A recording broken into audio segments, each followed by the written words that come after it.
तो चलिए बिना वक्त गवाएं सीधे इस विश्लेषण में उतरते हैं। आज हम दुनिया के सबसे बड़े एम्प्लॉयर्स में से एक भारतीय रेलवे के इस विशाल एडमिनिस्ट्रेटिव इंजन को डिकोड करने वाले हैं। एक अकेले कर्मचारी की छुट्टी के नियमों से लेकर देश के करोड़ों के मेगा कॉन्ट्रैक्ट्स तक, आखिर ये पूरी मशीनरी काम कैसे करती है, चलिए समझते हैं। इस पूरे सिस्टम को गहराई से समझने के लिए हम इसे 4 हिस्सों में बांटकर देखेंगे। पहला, एक रेलवे कर्मचारी का जीवन। दूसरा, नियम अनुशासन और पारदर्शिता। तीसरा, रेलवे का पूरा वित्तीय ढांचा। और आखिर में खरीद यानी प्रोक्योरमेंट और मेगा कॉन्ट्रैक्ट्स। तो चलिए सबसे पहले माइक्रो लेवल से शुरुआत करते हैं, यानी life of a railway employee. अब छुट्टियों के इस मैट्रिक्स को देखिए, ये वाकई बड़ा दिलचस्प है।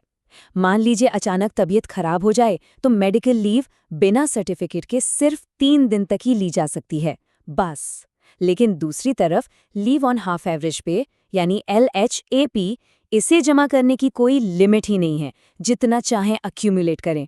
और अगर किसी का आगे पढ़ाई करने का मन है तो पूरे सर्विस पीरियड में 24 महीने तक की स्टडी लीव भी मिल सकती है। लेकिन ठहरिए, ये कोई वन वे स्ट्रीट नहीं है। ये सिस्टम के गिव एंड टेक मॉडल का एक बेहतरीन उदाहरण है। अगर रेलवे 2 साल की लंबी स्टडी लीव दे रहा है तो बदले में एक कमिटमेंट भी मांगता है। लौटने के बाद कम से कम 3 साल तक रेलवे को अपनी सेवाएं देनी ही होंगी, जिसके लिए बाकायदा एक बॉन्ड साइन करना होता है। फेयर डील है ना? अब जरा इस अलाउंस के अंतर को देखिए। ये साफ दिखाता है कि रूटीन काम से ज्यादा इमरजेंसी को कितनी अहमियत दी जाती है। नॉर्मल ड्यूटी पर अगर कोई हेडक्वार्टर से 9 घंटे दूर है तो उसे डेली अलाउंस का 70% मिलता है। लेकिन अगर कोई 15 किलोमीटर दूर किसी एक्सीडेंट साइट पर महज 5 घंटे भी काम करता है तो उसे सीधा 100% डेली अलाउंस मिल जाता है। प्रायोरिटीज बिल्कुल क्लियर हैं। और जब बात अपना घर बनाने की आती है तो रेलवे एक शानदार हाउस बिल्डिंग एडवांस भी ऑफर करता है। कोई भी कर्मचारी अपनी बेसिक पे के पूरे 34 महीनों के बराबर तक का एडवांस ले सकता है। हालांकि इसकी मैक्सिमम लिमिट 25 लाख रुपए तय की गई है, लेकिन फिर भी ये घर बसाने के लिए एक बहुत बड़ा सपोर्ट सिस्टम है। परिवार और यात्रा से जुड़े नियमों की बात करें तो यहाँ सहूलियत और सख्ती दोनों का एक गजब का बैलेंस है। जैसे एजुकेशन अलाउंस सिर्फ 2 सबसे बड़े बच्चों के लिए है। ज्वाइनिंग टाइम का इस्तेमाल नहीं किया, कोई बात नहीं, वो लीव ऑन एवरेज पे में जुड़ जाएगा। एक और दिलचस्प बात, अगर अनुशासनात्मक कार्रवाई के तहत एम्प्लॉय का प्रिविलेज पास रोक भी दिया जाए तब भी बच्चों की पढ़ाई पर असर ना पड़े, इसलिए बेटे को साल में 6 हाफ सेट स्कूल पास मिलते ही हैं। लेकिन हाँ, सिस्टम का गलत फायदा उठाना अलाउड नहीं है। सिर्फ अच्छी ट्रेन के मजे लेने के लिए प्रिविलेज पास पर कोई लंबा या घुमावदार रूट नहीं लिया जा सकता। और रही बात पेंशन की, तो 1 जनवरी 2004 के बाद से आने वाले सभी कर्मचारियों पर सीधा नेशनल पेंशन सिस्टम लागू होता है। चलिए अब आगे बढ़ते हैं सेक्शन 2 की तरफ, रूल्स, डिसिप्लिन एंड ट्रांसपेरेंसी। देखते हैं ये ब्यूरोक्रेसी नेविगेट कैसे होती है। अब सरकारी सिस्टम है तो अनुशासन तो होगा ही। रेलवे के डिसिप्लिन एंड अपील रूल्स बहुत ही नपे-तुले हैं। इसमें रूटीन कार्रवाई और असली मेजर पेनल्टी के बीच एक बारीक लेकिन बहुत साफ अंतर रखा गया है।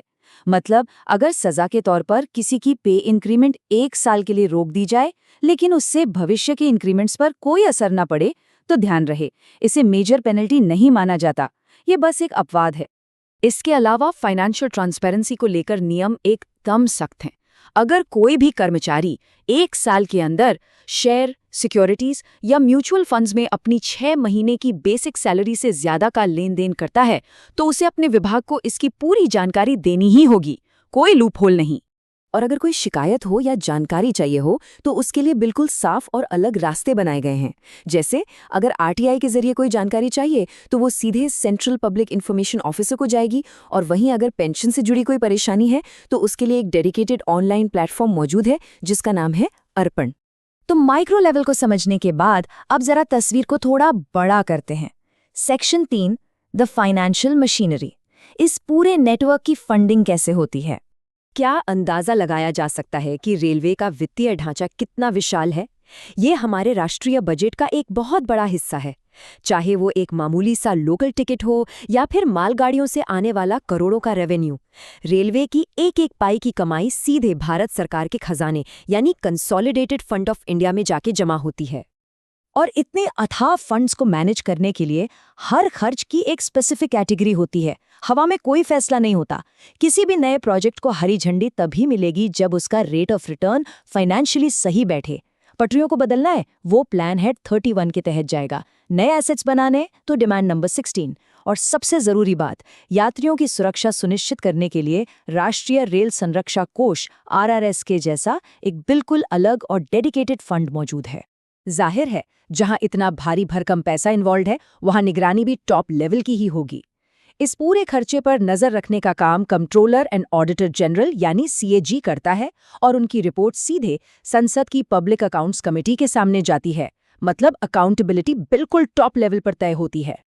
चलिए अब इस विश्लेषण के आखिरी और सबसे बड़े हिस्से पर आते हैं, section 4, procurement and mega contracts.